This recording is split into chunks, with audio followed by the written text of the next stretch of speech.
Hey, how you guys doing? Now, I know I said in a previous Fallout video that I hate the New Vegas Puritans and how I found some aspects of New Vegas to be troubling, like gunplay and frame rate. Well, because after I said that, I began to think more about the game. I wanted a fresh perspective, so I decided to go back and play Fallout New Vegas once again. And I do take a lot of the things I said. And I even have to say that after playing New Vegas, I think playing Fallout 4 is, well, empty, to be honest. It's kind of like hiring a hooker who just wants my money instead of falling in love with a serious relationship, falling in love with somebody and starting a serious relationship with them. And there are some aspects I wanted to address that I do think make New Vegas better than Fallout 4. The gunplay, for instance, is far more fair and quite terrifying, to be honest. The frame rate does struggle a bit, but does well most of the time, and I love role playing and the philosophical questions I always have to ask myself every single moment I play the game. I may. I have actually completed the story recently, and it was amazing. I had so much fun, and it was so much fun exploring the different routes I could take, and I have to admit, I'm a simp for the NCR. Overall, I just gotta say, Fallout New Vegas is a fun, exciting, morally questionable, and just far more fun game than Fallout 4. Sure, I love Fallout 4 for many of its attributes, but I find that New Vegas gives me more intellectual and gameplay excitement, something that I think will allow me to go back and play the game every now and then. But there is something I do question, actually. See, the question that I'm about to ask soon came to me after I was having a lot of fun with the game, and trying to figure out what was the best choice for the Mojave. I did some studying on some of the factions of the Wasteland. And while I am a fan of the NCR, as I do think they are the best choice, I found myself exploring my true hatred of the unfair aspects of the Fallout world in Kaisar's Legion, and in the game I had already killed Kaisar, Lucius Vulpes, and so many other of the important figures of the Legion. But still, I wanted to study and understand this faction specifically, Kaisar's Legion, and not through the hypocritical and archaic Kaisar, but rather through the Fallout Wiki. And while I did learn a lot, there is something that flummoxes me. In the little summary bar on the side of the wiki, I saw in the ideology section that states the Legion's ideologies are totalitarianism, nationalism, imperialism, misogyny, anti LGBTQ sentiment, and are anti intellectual as well. Many of these titles are fitting. Caesar's Legion is totalitarian because of its mass spy network, its rampant forced militarism, and forced tribalism and collective consciousness that prevents any form of internal dissidence against Caesar. Caesar's Legion is imperialist because it conquers everyone it finds and eradicates any cultures that are inherently anti Caesar, and it allows Caesar himself to turn the original people that he conquered into members of his personality cult. It's deeply misogynistic with its enslaving and forcing of the women of the Legion into becoming merely breeding livestock, and this stops any women who could help them from even thinking about joining. It's anti LGBTQ because it sees homosexual or not straight relationships as disgusting and are fine to persecute them. And it's anti intellectual because it doesn't try to adapt and progress to be a better or more efficient force, and has instead devolved into a bunch of savages who don't even like to use guns as they can't imagine winning without losing some of their own forces, which explains why it can easily kill their soldiers and why nobody tries to understand why they fail. However, there is one title that makes no sense within the ideology section of the wiki. How is Kaiser Legion a nationalist group? You may think that Caesar is ruling a nation. After all, 86 tribes fell to him. But that isn't true. Caesar's legion isn't a nation, it's a slaver army masquerading as one. Caesar even says so himself. They're a nomadic army at the very least. But the problem comes when Caesar tries to justify and explain how he is forming a nation state. The problem is that Caesar's legion cannot be truly called a nation, unlike the NCR or the Enclave. They're nationalists because they have a foundational/national myth that justifies their existence. But Caesar's legion can't have its members call themselves nationalists because, firstly, Rome doesn't exist anymore and has been dead for thousands of years, but also because Caesar's legion can't be a nationalist group because they don't even have a nation, nor even a loose polity of sorts. Caesar rules an army of slaves that I can't even argue has a government that isn't hyper centralized around him. Nor could one argue that Caesar is just copying and pasting what Rome was once in the American Southwest. Rome wasn't as bad as Caesar is making it. If anything, it was actually quite benevolent, if extremely imperialist and authoritarian, and was always searching to improve itself and become more and more powerful, efficient, and legitimate. But Caesar's legion isn't legitimate, powerful, or always advancing. Caesar is indeed the opposite of everything Rome stood for, and even when Rome was depraved, it wasn't to the level Caesar had warped its original vision into becoming. And to add further injury, it also suffers from a massive problem that I found when exploring this issue further. When Caesar openly expressed his Roman nationalism, I studied his legion to see if they at least had a coherent community identity. And sure, they're all loyal and loving to Caesar, that's if you're not a woman, slave, or literally anyone else, but they don't have a true identity. They all simply identify as soldiers of the Legion, but there is no unique or coherent national culture or identity. And you want to know why they don't have this? Well, it's because of two things. They lack a founding myth, and Caesar is an idiot. You see, the reason why there are so many old nations in the world, like Poland, Russia, the United Kingdom, the United States, Finland, and China, exist today, is because they have a legendary and compelling founding myth. A founding myth is less of a myth, but more of a reason why a country exists, as it can justify the sovereignty and independence of a people or concept. For instance, Poland's founding myth justified the self rule and freedom of the Polish people, and its will to oppose foreign influences or attempted subjugations. The United States of America's founding myth was to be a free and democratic nation that treats all men equally and shall do its best to oppose tyranny across the world and within its home. Or at least now we do, although we're not even doing that well. But Caesar's Legion doesn't have a founding myth. It doesn't have a compelling reason to exist or for the people of Caesar's Legion to form a unique identity within it. And this is where we follow into my second reason why the Kai's Legion doesn't have an identity. It's because Caesar is an idiot. Now, to the Legion LARPers that are listening to this, I will admit that Caesar's ambition and tactical acumen are evident in how he's managed to build and control the Legion, but you also have to recognize his failure to create a sustainable and cohesive national identity that as it undermines his long-term effectiveness as the Legion's leader. His use of Roman imagery and titles, which can be seen as a form of role playing or LARPing, as I shall put it, is done without the deeper elements that typically support a genuine nationalist movement around Rome.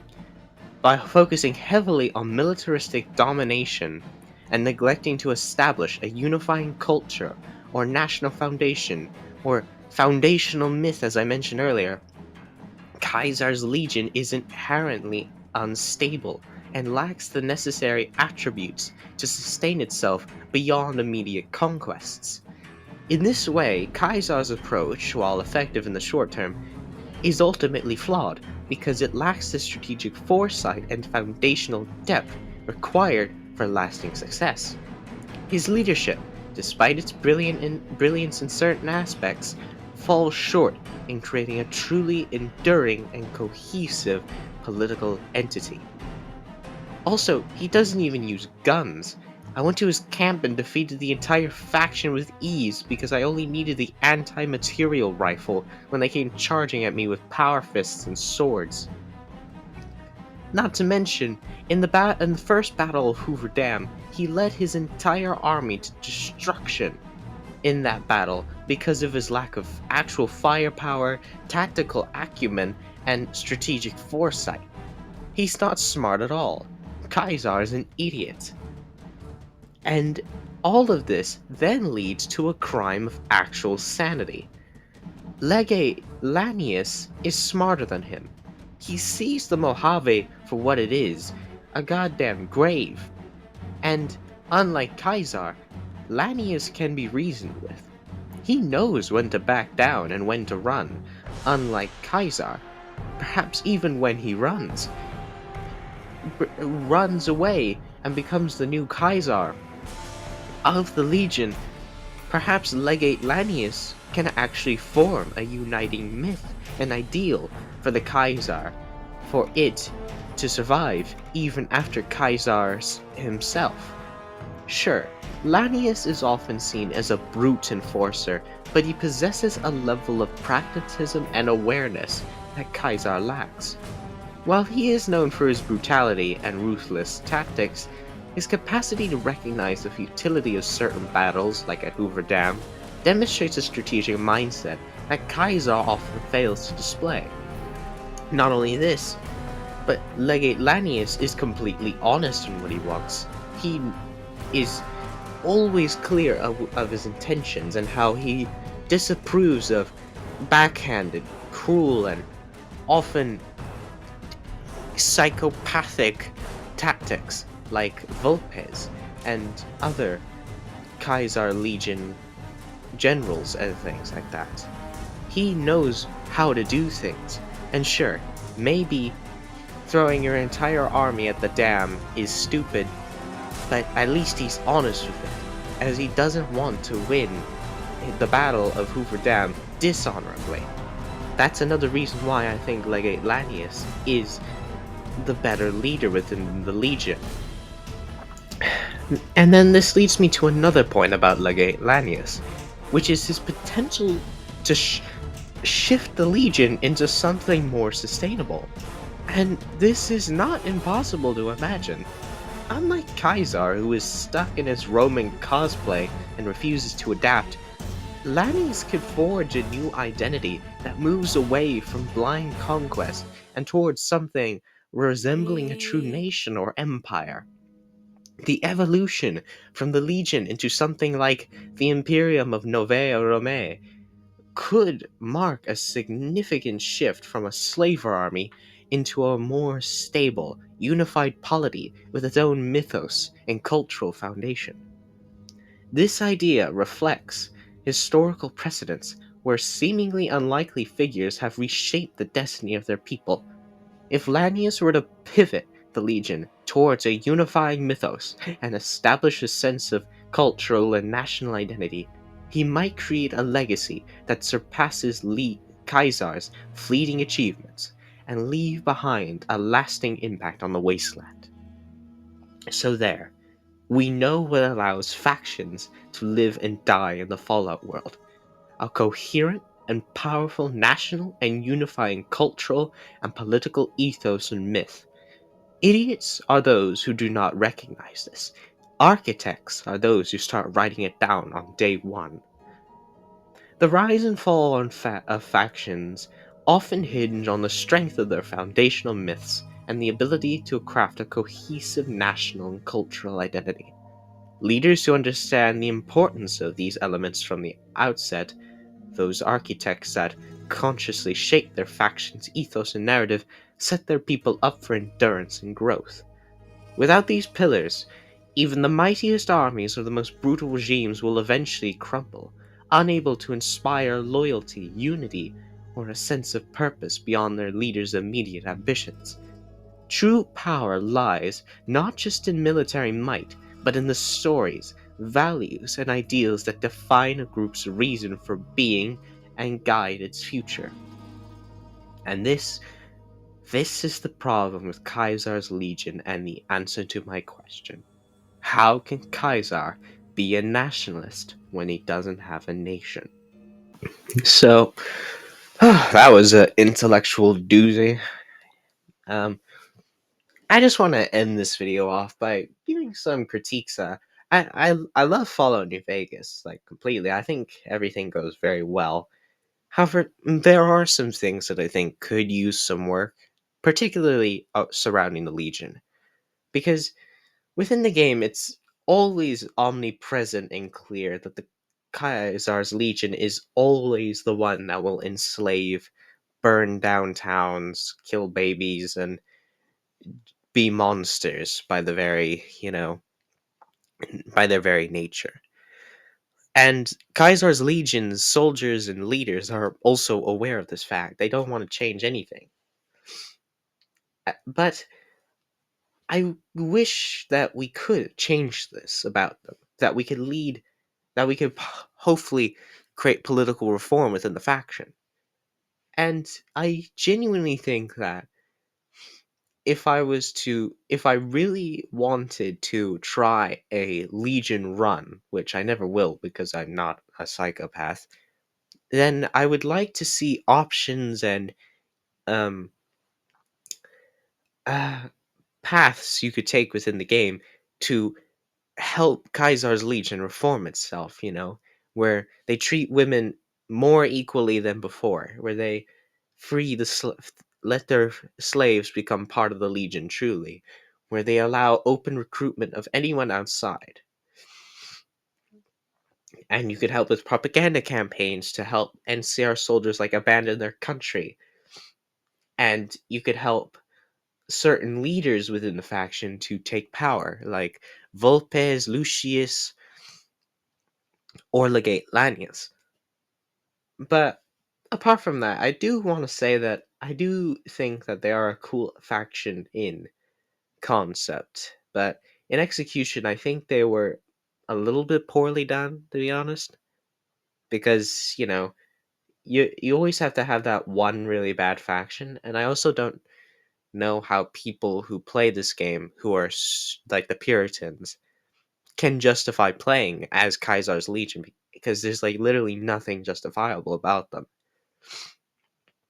They exist at a time when they don't need to be existing, you know? And what other things can I say? Oh yeah, I do think Legate Lanius is probably the coolest character within the whole game. Really, it's honestly kind of poetic that despite him being one of the most brutal and bloodthirsty men within the entire Fallout universe, and even that Legate Lanius, the man who has seen the Legion commit so many war crimes, that he can be reasoned with to walk away. It's almost beautiful if you think about it. And it was really powerful for me to do that when I finally got to that point. But anyway, enough about my rambling thoughts about the game.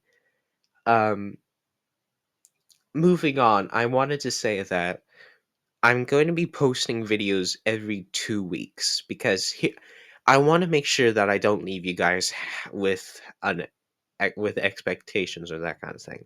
So here's how it's going to work. Why it's going to be 2 weeks. 1 week will be spent writing scripts and getting it all perfect and fuddly duddly, and then next week will be done to make and edit and record the videos. So that way I have a good streamlined process. Yes, it will take a while, but don't worry, guys. I promise. I will promise to post early if it's possible. So yeah. Um, Thank you for listening to this video. It was very fun to make. I guess I'll leave a music montage for the end here. So goodbye. Have a nice day.